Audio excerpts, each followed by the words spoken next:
clockwise from top left Ron DeSantis, Nikki Haley, Vivek Ramaswamy, Mike Pence, Tim Scott and Chris Christie.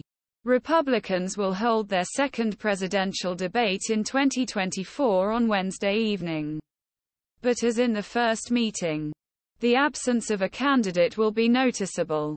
Former President Donald Trump, who skipped first GOP debate in Milwaukee last month, will not appear on the presidential candidates stage at Ronald Reagan Presidential Library in Simi Valley, California. Instead, Trump plans to hold an event in Detroit amid the strike. This demonstration by the United Auto Workers was not welcomed by the union leadership. To qualify on Wednesday, candidates must have 50,000 unique donors and reach 3 in national polls or polls of states with early primary voting. For some of other candidates, this may be their last chance to hit debate stage, with Republican National Committee announcing last week that it was raising qualification standards for third debate on November 8 in Miami. Here's a list of those hoping to challenge President Biden in next year's election and whether they qualify for Wednesday night's debate.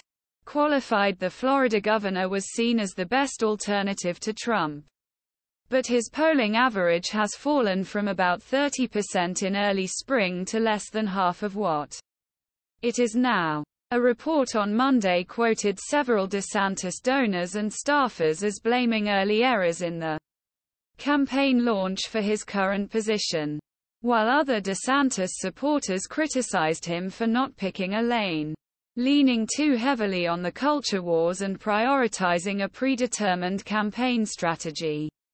It was also panned online. In first debate, many of Ramaswamy's running mates seemed genuinely annoyed with the entrepreneur and directed their attacks at him despite his lower ranking in polls. Ahead of second debate, Ramaswamy's campaign defended his previous business ties with China, while the candidate himself began posting on TikTok despite calling practice digital fentanyl. Nikki Haley, ambassador to the United Nations. Nikki Haley speaks at a campaign town hall in Hampton, NH.